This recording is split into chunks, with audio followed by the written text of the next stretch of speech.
पाठ चेरापूंजी से आया हूँ। आप लोग नए हो तो कृपया मेरे चैनल को लाइक कर सकते हैं, शेयर कर सकते हैं, सब्सक्राइब भी कर सकते हैं और लेटेस्ट वीडियो के लिए बेल आइकॉन को भी आपको क्या करना है कि दबाना है। देखेंगे इस वीडियो में और भी आगे क्या है। बच्चों हम इस पाठ में जो पहले समझ लेंगे कि पाठ का विधा, पाठ का आशय, तीसरा लेखक का परिचय और चौथा है नए शब्दों के अर्थ और पांचवा है पाठ का अर्थ ग्रहण करेंगे और बाद में कि अभ्यास की गतिविधियों में जो प्रश्नोत्तर को हम पूरी तरह से समझ लेने के लिए प्रयास भी करेंगे। आगे है, पहले देखेंगे इस पाठ का विधा और बच्चों इस पाठ यात्रा वृत्तांत विधा का है। यात्रा वृत्तांत किसे कहते हैं? यानी जो लेखक किसी स्थान की यात्रा का वर्णन करता है उसे यात्रा वृत्तांत कहते हैं। ಪ್ರವಾಸ ಕಥನ ಅಂತ ನಾವು ಕನ್ನಡದಲ್ಲಿ ಕರಿತೀವಿ ಮಕ್ಕಳೇ। ಸೊ ಪ್ರವಾಸ ಕಥನ ಅಂದ್ರೆ ಏನಪ್ಪ ಅಂದ್ರೆ ಲೇಖಕರು ಒಂದು ಬೇರೆ ಊರುಗಳಿಗೆ ಒಂದು ಸಂದರ್ಶನವನ್ನು ಕೊಟ್ಟಾಗ ಆ ಸ್ಥಳಗಳಲ್ಲಿನ ದೃಶ್ಯಗಳಾಗಿರಬಹುದು, ಅವರ ಅನುಭವಗಳನ್ನ ನೆನಪುಗಳನ್ನ ಬರೆದಿಟ್ಟಿರತಕ್ಕಂಥ ಗದ್ಯ ಸಾಹಿತ್ಯದ ಒಂದು ಶೈಲಿಯನ್ನು ನಾವೇನಂತ ಕರಿತೀವಿ? ಪ್ರವಾಸ ಕಥನ ಅಥವಾ ಹಿಂದಿಯಲ್ಲಿ ಅದನ್ನೇ ನಾವು ಯಾತ್ರಾ ವೃತ್ತಾಂತ ಅಂತ ಕರಿತೀವಿ। ಸೊ ಇದು ಬಂದ್ಬಿಟ್ಟು 6ನೇ ಪಾಠ ಚೇರಾಪುಂಜಿ ಸೆ ಆಯಾ ಹೂಂ। ಸೊ ಈ ಪಾಠದ ಲೇಖಕರು ಬಂದ್ಬಿಟ್ಟು ಪ್ರದೀಪ್ ಪಂತ್ ಅಂತ। ಪಾಠದ ಆಶಯದಲ್ಲಿ ಏನೆಲ್ಲ ಇದೆ ಅಂತಂದ್ರೆ, ಸೊ ಮೊದಲನೇದಾಗಿದೆ यात्रा से प्रादेशिक ज्ञान प्राप्त होता है। यानी बच्चों जो हम सफ़र करते हैं, जो इससे अलग अलग प्रकार की प्रादेशिक स्थानों की जो हमें अनुभव मिलता है, ज्ञान समझ जानकारी मिलती है। ನಾವುಗಳು ಪ್ರವಾಸವನ್ನು ಮಾಡೋದ್ರಿಂದ ವಿಭಿನ್ನ ಪ್ರದೇಶಗಳ ಒಂದು ಭೌಗೋಳಿಕ ಜ್ಞಾನವನ್ನು ನಾವೇನು ಮಾಡ್ತೀವಿ? ಹೊಂದುತ್ತೀವಿ। लोगों के रहन सहन, प्राकृतिक दृश्यों का सौंदर्य आदि का प्रत्यक्ष अनुभव मिलता है। ಅಷ್ಟೇ ಅಲ್ಲದೆ ಬೇರೆ ಬೇರೆ ಭೌಗೋಳಿಕ ಪ್ರದೇಶಗಳಲ್ಲಿ ವಾಸಿಸ್ತಕ್ಕಂಥ ಜನರ ಆಚಾರ ವಿಚಾರಗಳಾಗಿರ್ಬೋದು, ಇರುವಿಕೆ ಆಗಿರ್ಬೋದು, ಅಲ್ಲಿನ ಒಂದು ಪ್ರಾಕೃತಿಕ ದೃಶ್ಯಗಳ ಸೌಂದರ್ಯಗಳ ಒಂದು ನಮಗೆ ಪ್ರತ್ಯಕ್ಷವಾಗಿರ್ತಕ್ಕಂಥ ಅನುಭವ ಈ ಪ್ರವಾಸದಿಂದ ಆಗುತ್ತೆ। इस पाठ द्वारा छात्र चेरापूंजी का परिचय प्राप्त कर सकते हैं। ಈ ಪಾಠದ ಮೂಲಕ ಮಕ್ಕಳು ಚಿರಾಪುಂಜಿಯ ಪರಿಚಯವನ್ನು ಏನು ಮಾಡ್ತಾರಪ್ಪ ಅಂದರೆ ಹೊಂದುತ್ತಾರೆ। ಇಷ್ಟಿತ್ತು ಪಾಠದಲ್ಲಿರ್ತಕ್ಕಂಥ ಒಂದು ಆಶಯ। ಮುಂದೆ ಲೇಖಕ ಪರಿಚಯ ಇದೆ। ಪಾಠವನ್ನು ಬರೆದಿರ್ತಕ್ಕಂಥ ಪ್ರದೀಪ್ पंत ಅವರ ಒಂದು ಪರಿಚಯ। प्रदीप पंत जी का जन्म लखनऊ के हल्द्वानी उत्तराखंड में 24 अप्रैल 1941 को हुआ।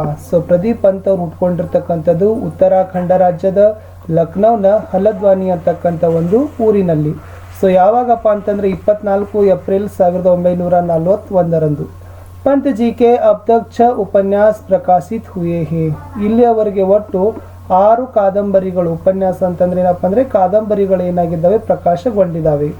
पंत जी की कन्नड़ में अनुदित कहानियों का संकलन न्याय ಮತ್ತು ಇತರ ಕಥೆಗಳು शीर्षक से प्रकाशित है। ಈ ಪ್ರದೀಪ್ ಪಂತ್ ಅವರ ಒಂದು ಕಥೆಗಳು ಏನಾಗಿದ್ದಾವಪ್ಪ ಅಂದ್ರೆ ಕಥೆಗಳ ಸಂಕಲನ ಕನ್ನಡದಲ್ಲಿನೂ ಕೂಡ ಅನುವಾದಗೊಂಡಿದೆ। ಅದರ ಹೆಸರು ಬಂದ್ಬಿಟ್ಟು ನ್ಯಾಯ ಮತ್ತು ಇತರ ಕಥೆಗಳು ಅಂತ ಅದರ ಶೀರ್ಷಿಕೆ। पंत जी के देश विदेश के यात्रा संस्मरणों के 4 संकलन है। ಈ ಪ್ರದೀಪ್ ಪಂತ್ ಅವ್ರು ಏನು ಮಾಡಿದಾರಪ್ಪ ಅಂದ್ರೆ ದೇಶ ವಿದೇಶದಲ್ಲಿ ಸುತ್ತಾಡಿರ್ತಕ್ಕಂಥದ್ದು, ಪ್ರವಾಸವನ್ನು ಮಾಡಿರ್ತಕ್ಕಂಥ ಒಂದು ಪ್ರವಾಸ ಕಥನಗಳ ಒಟ್ಟು 4 ಸಂಕಲನಗಳು ಅವರದು ಇದಾವೆ। पंडित जवाहरलाल नेहरू पर उत्कृष्ट लेखन के लिए पंत जी को जर्नलिस्ट वेलफेयर फाउंडेशन का यूरोप भ्रमण पुरस्कार, उत्तर प्रदेश हिंदी संस्थान का प्रेमचंद्र अनुशंसा पुरस्कार, हिंदी अकादमी द्वारा 2 बार साहित्यिक कृति पुरस्कार प्राप्त है।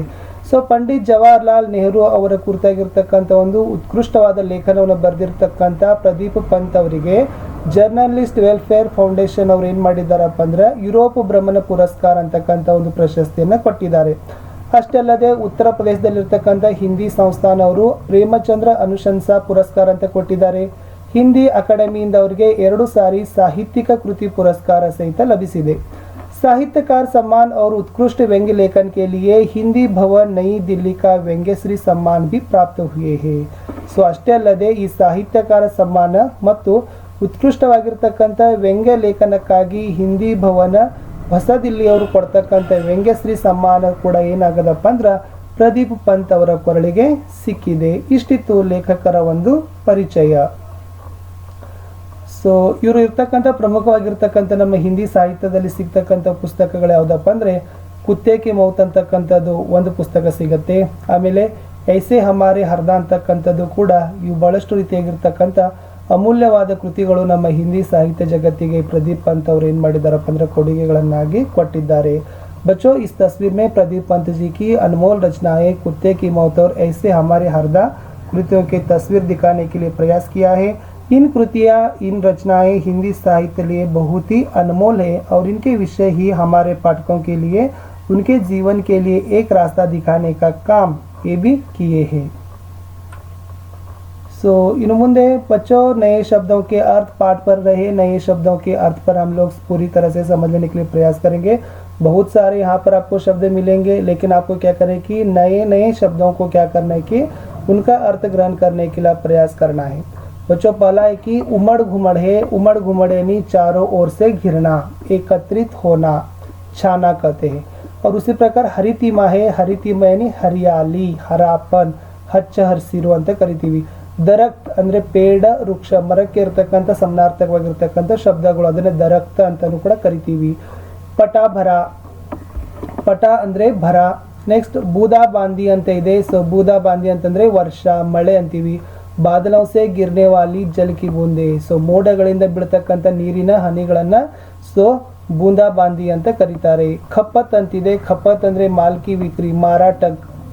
ಪನ್ ಬಿಜ್ಲಿ ಅಂತ ಇದೆ, ಜಲ ವಿದ್ಯುತ್, ಅದನ್ನ ಪನ್ ಬಿಜ್ಲಿ ಅಂತೀವಿ. ನಿಹಾರ್ನ ಅಂದ್ರೆ ಧ್ಯಾನ್ ಪೂರ್ವಕ್ ದೇಖ್ನಾ, ಉದ್ದೇಶಪೂರ್ವಕವಾಗಿ ನೋಡೋದಕ್ಕೆ ನಿಹಾರ್ನ ಅಂತೀವಿ. ಕುಹರ ಅಂದ್ರೆ ಧುಂದ್, ಕೊಹರ. ಅಂಚಲ್ ಅಂತಂದ್ರೆ ಪ್ರಾಂತ, ಸೀಮಾ का ಸಮೀಪವರ್ತಿ ಭಾಗ. ವರ್ಚಸ್ವ ಅಂದ್ರೆ ಅಧಿಪತ್ಯ, ಪ್ರಾಬಲ್ಯ ಅಂತೀವಿ. घुसना यानी प्रवेश करना, भीतर जाना. तमाम यानी सारा, समस्त. सौदा यानी क्रय विक्रय की वस्तु या माल. बेहिचक यानी निसंकोच. मोड़ रास्ते आदि का घुमावदार स्थान. प्रपात इसका अर्थ होता है कि ऊंचे स्थान से गिरने वाली जलधारा. बेरो कटोक है और बेरो कटोक का अर्थ है कि बिना किसी रुकावट के. लुका यानी लुका छिपी इसका अर्थ है कि आंख मिचौली, कन्ना मुच्चाले. सतह किसी वस्तु का ऊपरी भाग को सतह कहते. स्थान. मशाल एक प्रकार की मोटी बत्ती जो लकड़ी पर कपड़ा लपेटकर अधिक प्रकाश के लिए जलाई जाती है. ಸೊ ಡ್ಯೂಟಿ ಅಂತ ಕರಿತೀವಿ ಕನ್ನಡದಲ್ಲಿ. ಸೊ ಅದನ್ನ ಮಶಾಲ್ ಅಂತ ಕರೀತಾರೆ. ಸೊ ಏನಾಗತ್ತಪ್ಪ ಅಂದ್ರೆ ಹೆಚ್ಚು ಬೆಳಕನ್ನು ಬೆಳಲಿಕ್ಕೆ ಕಟ್ಟಿಗೆ ಇರುತ್ತೆ. ಕಟ್ಟಿಗೆ ಮುಂಭಾಗ ಒಂದು ಬಟ್ಟೆನ ಕಟ್ಟಿ ಸುತ್ತಿ ಅದನ್ನು ಹೆಚ್ಚು ಪ್ರಕಾಶ ಬೀಳುವಾಗ ಅದನ್ನ ಏನ್ ಮಾಡ್ತಾರಪ್ಪ ಅಂದ್ರೆ ಉರಿಸ್ತಾರೆ. ಸೊ ಅದನ್ನೇ ಮಶಾಲ್ ಅಂತ ಕರೀತಾರೆ. ಇಷ್ಟಿತ್ತು ವಿದ್ಯಾರ್ಥಿಗಳಿಗೆ ಪಾಠದಲ್ಲಿ ಇರ್ತಕ್ಕಂಥ ಹೊಸ ಪದಗಳ ಒಂದು ಅರ್ಥ. बच्चों जो इस तस्वीर में हम आपके लिए चेरापूंजी के तस्वीर, चेरापूंजी के प्राकृतिक दृश्यों को दिखाने के लिए प्रयास किया गया है. ಮಕ್ಕಳೇ ಈ ಚಿತ್ರಗಳ ಮೂಲಕ ತಮಗೆ ಚಿರಾಪುಂಜಿಯ ಒಂದು ಪ್ರಾಕೃತಿಕ ಸೌಂದರ್ಯವನ್ನ ಸೊಬಗನ್ನು ನಾವು ನಿಮಗೆ ತೋರಿಸಲಿಕ್ಕೆ ಪ್ರಯತ್ನವನ್ನ ಮಾಡಿದ್ದೀವಿ. ಇದೇ ಇರ್ತಕ್ಕಂಥದ್ದು ಚಿರಾಪುಂಜಿಯಲ್ಲಿ ಇರ್ತಕ್ಕಂಥ ಒಂದು ಪ್ರಕೃತಿಯ ಒಂದು ಮನಮೋಹಕವಾಗಿರ್ತಕ್ಕಂಥ ಏನಪ್ಪಾ ಅಂದ್ರೆ ಒಂದು ದೃಶ್ಯಗಳು. ಪಾಠವನ್ನು ಪ್ರಾರಂಭಿಸ್ತಾ ಇದ್ದೀವಿ. ಪಾಠದಲ್ಲಿರ್ತಕ್ಕಂಥ ವಿಷಯ ಹೀಗಿದೆ. ಮೇಘಾಲಯ ಯಾನಿ ಬಾದಲೋं का घर. ಸೊ ಮೇಘಾಲಯ ರಾಜ್ಯದಲ್ಲಿ ಏನದಪ್ಪ ಅಂದ್ರೆ ಚೇರಾಪುಂಜಿ ಇದೆ. ಈ ಮೇಘಾಲಯ ರಾಜ್ಯವನ್ನು ಏನಂತ ಕರೀತಾರಪ್ಪ ಅಂದ್ರೆ ಬಾದಲೋं का घर, ಮೋಡಗಳ ಮನೆ ಅಂತ ಕರೀತಾರೆ. ಹೆಚ್ಚು ಮೋಡಗಳು ಏನ್ ಮಾಡ್ತಾವಪ್ಪ ಅಂದ್ರೆ ರಾಜ್ಯದಲ್ಲಿ ಇದೆ. ಯಾವತ್ತೂ ಕೂಡ ಏನಾಗತ್ತಪ್ಪ ಅಂದ್ರೆ 12 ತಿಂಗಳ ಕಾಲ ಅಲ್ಲಿ ಮಳೆ ಬೀಳತ್ತೆ. ಸೊ ಅದಕ್ಕಾಗಿ ಮೇಘಾಲಯ ರಾಜ್ಯವನ್ನ ಬಾದಲೋं का घर ಅಂತ ಕರೀತಾರೆ, ಮೋಡಗಳ ಒಂದು ಮನೆ ಅಂತ ಕರೀತಾರೆ. और मेघालय की राजधानी शिलंग एक हरा भरा पर्वतीय नगर जहां पर वक्त बादल उमड़ते घुमड़ते रहते हैं. ಈ ಮೇಘಾಲಯ ರಾಜ್ಯದ ರಾಜಧಾನಿ ಬಂದ್ಬಿಟ್ಟು ಶಿಲಂಗ್ ಅಂತಕ್ಕದ್ದು. ಈ ಶಿಲಂಗ್ ಏಕೆ ಪ್ರಸಿದ್ಧವಾಗಿದೆಪ್ಪ ಅಂದ್ರೆ ಇದು ಒಂದು ಹರಾ ಭರಾ ಪರ್ವತೀಯ ನಗರ, ಹಚ್ಚ ಹಸುರಾಗಿರ್ತಕ್ಕಂಥ ಒಂದು ಪರ್ವತದಿಂದ ಕೂಡಿರ್ತಕ್ಕಂಥ ಒಂದು ನಗರ ಶಿಲಂಗ್. ಜಹಾ ಹರ್ ವಕ್ತ್ ಬಾದಲ್ ಉಮಡ್ತೆ ಘುಮಡ್ತೆ रहते हैं. ಸೊ ಯಾವತ್ತೂ ಕೂಡ ಈ ಶಿಲಂಗ್ ನಗರದಲ್ಲಿ ಏನಾಗ್ತಿರಪ್ಪ ಅಂದ್ರೆ ಮೋಡಗಳ ಅಲ್ಲೇನು ಉಮ್ಮಡ್ನ ಅಂದ್ರೇನು ಸುತ್ತಾಡೋದು. ಅದೇ 4 ಒಂದು ದಿಕ್ಕಿನಲ್ಲಿ ಏನ್ ಮಾಡ್ತಾವಪ್ಪ ಅಂದ್ರೆ ಮೋಡಗಳು ಸುತ್ತಾಡ್ತಾ ಇರ್ತವೆ. ಅಷ್ಟೊಂದು ಮೋಡಗಳಿಂದ ತುಂಬಿರ್ತಕ್ಕಂಥ ಊರು ಮೇಘಾಲಯದ ರಾಜಧಾನಿ ಶಿಲಾಂಗ್. इतना बड़ा स्वच्छ सुंदर पर्वतीय नगर उत्तर भारत में कहीं नहीं है. ಈ ಶಿಲಂಗ್ ನಗರ ಏನಾಗದಪ್ಪ ಅಂದ್ರೆ ಬಹಳಷ್ಟು ದೊಡ್ಡದಾಗಿದೆ, ಸ್ವಚ್ಛವಾಗಿದೆ, ಸುಂದರವಾಗಿದೆ, ಬಹಳಷ್ಟು ಪರ್ವತಗಳಿಂದ ಕೂಡಿರ್ತಕ್ಕಂಥ ನಗರ ಇದನ್ನು ಉತ್ತರ ಭಾರತದಲ್ಲಿ ಈ ನಗರಕ್ಕೆ ಹೋಲಿಕೆ ಮಾಡಲಿಕ್ಕೆ ಯಾವುದೇ ನಗರಗಳಲ್ಲಿಲ್ಲ. ಅಷ್ಟು ದೊಡ್ಡದಾಗಿರ್ತಕ್ಕಂಥದ್ದು, ಸ್ವಚ್ಛವಾಗಿರ್ತಕ್ಕಂಥದ್ದು, ಸುಂದರವಾದ ಪರ್ವತಗಳ ನಗರ ಉತ್ತರ ಭಾರತದಲ್ಲಿರ್ತಕ್ಕಂಥದ್ದು ಯಾವುದಪ್ಪ ಅಂದ್ರೆ ಅದು ಶಿಲಂಗ್ ಅಂತ ಹೇಳ್ತೀವಿ. ಐಸಾ ಹರಿತಿಮಾ ಬಿ ಶಾಯದ್ ಹಿ ಕಹಿ ದೇಖ್ನೆ ಕೋ ಮಿಲೆ. ಹರಿತಿಮಾ ಅಂತಂದ್ರೆ ಹಚ್ಚ ಹಸಿರು, ಹರಿಯಾಲಿ. ಇಷ್ಟೊಂದು ನಗರದ ಒಂದು ಹಚ್ಚ ಹಸಿರು ಶಾಯದ್ ಅಂತಂದ್ರೆ ಸಾಮಾನ್ಯವಾಗಿ ಎಲ್ಲಿ ಕೂಡ ನಮಗೆ ನೋಡಲಿಕ್ಕೆ ಸಿಗೋದಿಲ್ಲ. शिलंग से चेरापूंजी की ओर जाता मार्ग दोनों ओर पहाड़ों और दरख्तों से पटा पड़ा है. ಈ ಶಿಲಂಗ್ದಿಂದ ಚೇರಾಪುಂಜಿಗೆ ಹೋಗ್ತಕ್ಕಂಥ ಮಾರ್ಗದ ಎರಡೂ ಬದಿ ಏನಾಗಿದ್ದಾವಪ್ಪ ಅಂದ್ರೆ ಪಹಾಡ್, ಬೆಟ್ಟಗಳಿದ್ದಾವೆ. ಅಷ್ಟಲ್ಲದೆ ವೃಕ್ಷಗಳಿದ್ದಾವೆ, ಗಿಡಗಳಿದ್ದಾವೆ. ಅವುಗಳಿಂದ ಏನಾಗದಪ್ಪ ಅಂದ್ರೆ ತುಂಬಿಕೊಂಡಿದೆ ಶಿಲಂಗ್ದಿಂದ ಚೇರಾಪುಂಜಿಗೆ ಹೋಗ್ತಕ್ಕಂಥ ಒಂದು ಮಾರ್ಗ, ರಸ್ತೆ. ಯಹ ಊಂಚಾ ನೀಂಚಾ ಸರ್ಪಾಕಾರ ರಾಸ್ತಾ. ಈ ಒಂದು ಹಾದಿ ಹೇಗಿದಪ್ಪ ಅಂದ್ರೆ ಊಂಚಾ ನೀಂಚಾ, ಅಲ್ಲಿ ಬಹಳಷ್ಟು ಏರಿನೂ ಇದೆ, ಇಳಿತನೂ ಇದೆ. ಅಷ್ಟೇ ಅಲ್ಲದೆ ಹಾವಿನ ಆಕಾರದಲ್ಲಿ, ಯಾಕಂದ್ರೆ ಅಷ್ಟೊಂದು ರೀತಿಯಾಗಿರ್ತಕ್ಕಂಥ ಸರ್ಪಾಕಾರದ ಒಂದು ಹಾದಿ, ಮಾರ್ಗ ಅದಾಗಿದೆ. रास्ते को पार करते हुए दिखाई पड़ते हैं बादल, बहती है सुहानी हवा और कभी कभी हो जाती है बूंदाबांदी. ಸೊ ಈ ಒಂದು ಮಾರ್ಗವನ್ನು, ಈ ಒಂದು ಹಾದಿಯನ್ನು ನಾವೇನು ಮಾಡಬೇಕಪ್ಪ ಅಂತಂದ್ರೆ ದಡ ಸೇರಬೇಕಾದ್ರೆ, ಆ ಹಾದಿಯನ್ನು ನಾವು ಹೋಗಿ ಮುಟ್ಟಬೇಕಾದ್ರೆ ಅಲ್ಲಿ ಏನಾಗ್ತದಪ್ಪ ಅಂತಂದ್ರೆ ನಮಗೆ ದಿಖಾಯಿ ಪಡ್ತೆ ಹೇ ಬಾದಲ್, ಮೋಡಗಳು ಸಿಗ್ತವೆ. ಬಹತಿ ಹೇ ಸುಹಾನಿ ಹವಾ, ಸುಂದರವಾಗಿರ್ತಕ್ಕಂಥ ಜೋರಾಕಾರದಲ್ಲಿ ಗಾಳಿ ಬೀಸ್ತಾ ಇರುತ್ತೆ. ಕಭಿ ಕಭಿ ಹೋ ಜಾತಿ ಹೇ ಬೂಂದಾಬಾಂದಿ. ಸೊ ಕೆಲವು ಸಲ ಏನಾಗತ್ತಪ್ಪ ಅಂದ್ರೆ ಬೂಂದಾಬಾಂದಿ ಅಂತಂದ್ರೆ ಮಳೆ. ಸೊ ಕೆಲವು ಸಲ ಏನಾಗತ್ತಪ್ಪ ಅಂದ್ರೆ ಮಳೆನೂ ಕೂಡ ಜೋರಾಗಿ ಏನಾಗತ್ತಪ್ಪ ಅಂದ್ರೆ ಸುರಿತದೆ. कि बच्चों आगे इस प्रकार है, हम पाठ पढ़ रहे हैं और पाठ के आगे है हमारी जीप शिलंग से 53 किलोमीटर दूर चेरापूंजी की ओर बढ़ रही है. यानी ಸೊ ಅವ್ರು ಇರ್ತಕ್ಕಂಥ ಒಂದು ಜೀಪ್ ಏನಾಗಿತ್ತಪ್ಪ ಅಂದ್ರೆ ಅದು ಶಿಲಾಂಗ್ದಿಂದ ಚೇರಾಪುಂಜಿ ಎಷ್ಟು 53 ಕಿಲೋಮೀಟರ್ಗಳ ಏನಾಗದ ದೂರದ ಆ ಕಡೆ ಚೇರಾಪುಂಜಿ ಕಡೆ ಅವರ ವಾಹನ ಏನಾಗ್ತಿತ್ತು, ಹೋಗ್ತಾ ಇತ್ತು. ಮೇರೆ ಸಾಥ್ ರಾಜ್ಯ ಕೆ ಏಕ್ ಅಧಿಕಾರಿ ಶ್ರೀ ಸಂಗಮ और उनके दो दोस्त बैठे हैं. ಇಲ್ಲಿ ಲೇಖಕರ ಜೊತೆಗೆ ಏನಾಗಿದ್ದಾರಪ್ಪ ಅಂದ್ರೆ ಏಕ್ ಅಧಿಕಾರಿ, ಒಬ್ಬ ರಾಜ್ಯದ ಒಬ್ಬರು ಆಫೀಸರ್ ಇದ್ದಾರೆ. ಅವ್ರ ಹೆಸರು ಏನಪ್ಪ ಅಂತಂದ್ರೆ ಶ್ರೀ ಸಂಗಮ ಅಂತ. ಮತ್ತು ಅವರ ಇಬ್ಬರ ಗೆಳೆಯರು ಕೂಡ ಆ ಜೀಪಿನಲ್ಲಿ ಏನು ಮಾಡಿದ್ದಾರಪ್ಪ ಅಂದ್ರೆ ಕುಳಿತುಕೊಂಡಿದ್ದಾರೆ. मैं जीप की खिड़की बंद करते हुए संगमा से पूछता हूँ. ಏನಾಗಿತ್ತಪ್ಪ ಅಂದ್ರೆ ಒತ್ತು ಕೂಡ ಅಲ್ಲಿ ಏನು ಮಳೆ ಆಗ್ತಾ ಇತ್ತು, ಗಾಳಿ ಬರ್ತಾ ಇತ್ತು. ಅಷ್ಟೊಳಗಡೆ ಅವ್ರು ಏನು ಮಾಡ್ತಾರಪ್ಪ ಅಂದ್ರೆ ಆ ವಾಹನದ ಕಿಟಕಿಯನ್ನು ಏನು ಮಾಡ್ತಾರಪ್ಪ, ಬಂದ್ ಮಾಡ್ತಾರೆ. ಸೊ ಬಂದ್ ಮಾಡಿ ಅವರ ಗೆಳೆಯರಾಗಿರ್ತಕ್ಕಂಥ, ಅಧಿಕಾರಿ ಆಗಿರ್ತಕ್ಕಂಥ ಸಂಗಮಾಗ ಏನು ಮಾಡ್ತಾರಪ್ಪ ಅಂದ್ರೆ ಕೇಳ್ತಾರೆ. ಏನು ಕೇಳ್ತಾರೆ ನೋಡ್ರಿ, ಏನು ಕ್ಯಾ ಸಾಲ್ ಭರ್ ಯಹ ವರ್ಷ ಹೋತಿ ರಹತಿ ಹೇ. ಅವಾಗ ಏನಂತಾರು, ಏನಿಲ್ಲಿ ವರ್ಷ ಪೂರ್ತಿ ಎಲ್ಲ ಮಳೆ ಆಗ್ತೈತೆ ಏನಂತ ಏನು ಮಾಡ್ತಾನಪ್ಪ ಅಂದ್ರೆ ನಾವು ಕೇಳ್ತಾನೆ. ಯಾರಿಗೆ? ಸಂಗಮಾಗೆ. ಜಿ ಹಾ. ಅವಾಗ ಅವ ಉತ್ತರ ಏನು ಕೊಡ್ತಾನಪ್ಪ ಅಂದ್ರೆ ಜಿ ಹಾ, ಹೌದು. ಅವಾಗ ಸಂಗಮ ಮತ್ತೇನು ಹೇಳ್ತಾನೋ, आपको जानकर ताज्जुब होगा कि मेघालय में खपत से ज़्यादा पन बिजली का उत्पादन होता है. ತಾಜುಬ್ ಅಂದ್ರೆ ಆಶ್ಚರ್ಯ, ವಿಸ್ಮಯ. ಸೊ ನಿಮಗೆ ಇದು ಆಶ್ಚರ್ಯ ಆಗ್ಬೋದು, ನಿಮಗೆ ವಿಸ್ಮಯ ಆಗ್ಬೋದು. ಏನಪ್ಪ ಅಂದ್ರೆ ಮೇಘಾಲಯ ರಾಜ್ಯದಲ್ಲಿ ಖಪತ್ ಅಂದ್ರೆ ಏನಪ್ಪ ಅಂತಂದ್ರೆ ಸೊ ನಾವು ಎಷ್ಟು ಉಪಯೋಗ ಮಾಡ್ತೀವಿ ಅದಕ್ಕಿಂತ ಹೆಚ್ಚಿಗೆ ಏನಾಗತ್ತಪ್ಪ ಅಂದ್ರೆ ಪನ್ ಬಿಜ್ಲಿ. ಸೊ ಪನ್ ಬಿಜ್ಲಿ ಅಂದ್ರೆ ಜಲ ವಿದ್ಯುತ್ ಶಕ್ತಿ ಅಂತ ಕರಿತೀವಿ. ಅಂದ್ರೆ ಉಪಯೋಗಕ್ಕಿಂತ ಹೆಚ್ಚುವರಿ ಒಂದು ಜಲ ವಿದ್ಯುತ್ ಶಕ್ತಿಯನ್ನ ಎಲ್ಲಿ ಉತ್ಪಾದನೆ ಆಗ್ತೈತಂದ್ರೆ ಅದು ಮೇಘಾಲಯ ರಾಜ್ಯದಲ್ಲಿ. हम अतिरिक्त बिजली अन्य राज्यों को दे देते हैं. ಅಂದ್ರೆ ಅತಿರಿಕ್ತ ಅಂದ್ರೆ ಇನ್ನೂ ಹೆಚ್ಚಿನ, ಸೊ ಎಕ್ಸ್ಟ್ರಾ ಏನು ಒಂದು ವಿದ್ಯುತ್ ಶಕ್ತಿ ಇರ್ತದಲ್ಲ, ಎಲೆಕ್ಟ್ರಿಸಿಟಿ ಇರ್ತೈತಲ್ಲ, ಅವರು ಮೇಘಾಲಯದವ್ರು ಏನು ಮಾಡ್ತಾರಪ್ಪ ಅಂದ್ರೆ ಬೇರೆ ರಾಜ್ಯದವ್ರಿಗೆ ಕೊಡ್ತಾರೆ. ಐಸಾ. ಅವಾಗ ಲೆಕ್ಕಕ್ಕೆ ಹೌದಾ ಇದು ಹೀಗೆ. ಮೈ ಸಚ್ ಪೂಚ್ ಆಶ್ಚರ್ಯ ಸೆ ಪೂಚ್ತಾ ಹೋ. ಅವಾಗ ಅವ್ರು ಏನು ಮಾಡ್ತಾರಪ್ಪ ಅಂದ್ರೆ ಬಹಳಷ್ಟು ಆಶ್ಚರ್ಯವಾಗಿ ಕೇಳ್ತಾರೆ. ಅವ್ರ ಸಂಗಮ ಕತೆ ಹೇ. ಮತ್ತೆ ಅದಕ್ಕೆ ಸಂಗಮ ಅವ್ರು ಉತ್ತರ ಕೊಡ್ತಾರೆ. ಏನು? वैसे यदि यहाँ सभी गांव बिजली से जगमगा उठे तो भी अतिरिक्त बिजली का उत्पादन होते रहेगा. ನಮ್ಮ ಮೇಘಾಲಯ ರಾಜ್ಯದಲ್ಲಿ ಎಲ್ಲ ಊರುಗಳಲ್ಲಿನೂ ಕೂಡ ಕರೆಂಟ್ ಹಚ್ಚಿದೀವಿ ಅಂತಂದ್ರೆ, ಎಲ್ಲವೂ ಕೂಡ ಬೆಳಕಿನಲ್ಲಿ ಇತ್ತು ಅಂತಲೂ ಕೂಡ ನಾವೇನು ಮಾಡ್ಬೋದು, ಇನ್ನೂ ಹೆಚ್ಚಿನ ಒಂದು ವಿದ್ಯುತ್ ಶಕ್ತಿಯನ್ನು ಉತ್ಪಾದನೆ ಮಾಡ್ತಕ್ಕಂಥ ಕೆಪಾಸಿಟಿ ನಮ್ಮಲ್ಲೈತಿ. ಇದು ಯಾವುದರಿಂದಪ್ಪ ಅಂದ್ರೆ ಪನ್ ಬಿಜ್ಲಿ. ಸೊ ಕಾರಣ ಏನು, ಇಲ್ಲಿ ವರ್ಷ ಪೂರ್ತಿ ಏನಾಗ್ತದಪ್ಪ ಅಂದ್ರೆ ಮಳೆ ಬರ್ತದ. ಆ ಮಳೆಯಿಂದ ಏನು ಮಾಡ್ತಾರಪ್ಪ ಅಂತಂದ್ರೆ ಮಳೆ ನೀರಿನಿಂದ ಜಲ ವಿದ್ಯುತ್ ಶಕ್ತಿಯನ್ನು ಉತ್ಪಾದನೆ ಮಾಡ್ತಾರೆ. ಅದರಿಂದ ಅವರ ರಾಜ್ಯದಲ್ಲಿ ಉಪಯೋಗ ಮಾಡಿ ಮತ್ತು ಅವ್ರು ಬೇರೆ ರಾಜ್ಯಗಳಿಗೆ ಕೊಡ್ತಕ್ಕಷ್ಟು ಕೆಪಾಸಿಟಿಯಲ್ಲಿ ಇರ್ತಕ್ಕಂಥ ಒಂದು ಜಲ ವಿದ್ಯುತ್ ಶಕ್ತಿಯನ್ನ ಉತ್ಪಾದನೆಯಲ್ಲಿ ಮುಂದೆ ಇದ್ದಾರೆ. ಯಾರು? ಮೇಘಾಲಯ ರಾಜ್ಯದವರು. ಇದೆಲ್ಲ ಒಂದು ವಿಶೇಷತೆಯನ್ನು ಏನು ಮಾಡಕತ್ತಾರಪ್ಪ ಅಂದ್ರೆ ಸಂಗಮ ಅವರಿಗೆ ಹೇಳ್ತಾ ಇದ್ದಾರೆ. ಸೊ ಇದು ಶಿಲಾಂಗ್ ಸೆ ಚೇರಾಪುಂಜಿ. ಸೊ ಶಿಲಾಂಗ್ದಿಂದ ಚೇರಾಪುಂಜಿಗೆ ಹೋಗ್ತಕ್ಕಂಥ ಮಾರ್ಗದ ಒಂದು ಚಿತ್ರ ಇದು. ಸೊ ಶಿಲಾಂಗ್ದಿಂದ ಚೇರಾಪುಂಜಿ ಒಟ್ಟು 53 ಕಿಲೋಮೀಟರ್ಗಳ ದೂರದಲ್ಲಿದೆ. ಸೊ ಈ ತರನಾಗಿರ್ತಕ್ಕಂಥ ಬಹಳಷ್ಟು ಒಂದು ಘಟ್ಟಗಳ ಪ್ರದೇಶದಲ್ಲಿ ಅದೇನದಪ್ಪ ಅಂದ್ರೆ ರಸ್ತೆಯನ್ನು ನಾವು ನೋಡ್ತೀವಿ. ಇದಿರ್ತಕ್ಕಂಥದ್ದು ಸಾಲ್ ಭರ್ ಬಾರಿಶ್ ಅಂದರೆ ಸೊ ಮೇಘಾಲಯ ರಾಜ್ಯದಲ್ಲಿ 12 ತಿಂಗಳ ಕಾಲ ಏನಾಗ್ತದಪ್ಪ ಅಂದ್ರೆ ಕಂಟಿನ್ಯೂಸ್ ಅಲ್ಲಿ ನಿರಂತರವಾಗಿ ಮಳೆ ಏನಾಗ್ತದಲ್ಲಿ ಬೀಳ್ತಾನೆ ಇರ್ತದ. ಇದೇ ಒಂದು ಮಳೆ ನೀರಿನ ಕಾರಣಕ್ಕಾಗಿ ಅವ್ರು ಏನ್ ಮಾಡ್ತಾರೆ, ಜಲವಿದ್ಯುತ್ ಶಕ್ತಿಯನ್ನು ಉತ್ಪಾದನೆ ಮಾಡ್ತಾರೆ.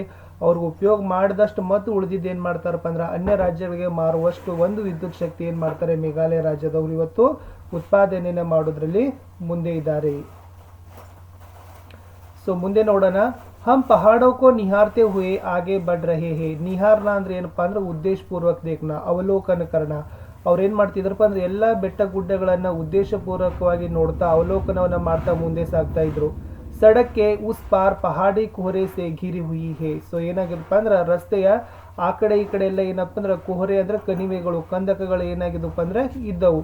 3 ಪರ್ವತೀಯ ಅಂಚಲೋं से बंटा हुआ है ಮೇಘಾಲಯ. ಈ ಮೇಘಾಲಯ ಏನಾಗದಪ್ಪ ಅಂದ್ರೆ 3 ಪರ್ವತಗಳಿಂದ ಏನಾಗದಪ್ಪ ಅಂದ್ರೆ ಪ್ರದೇಶಗಳಿಂದ ಅದ ಹಬ್ಬಿಕೊಂಡಿದೆ, ಹಂಚಿಕೊಂಡಿದೆ. ಒಂದನೇದು ಖಾಸಿ ಪರ್ವತ ಅಂತಕ್ಕಂಥದ್ದು, ಎರಡನೇದು ಗಾರೋ ಪರ್ವತ್, ಮೂರನೇದು ಜಯಂತಿಯಾ ಪರ್ವತ್.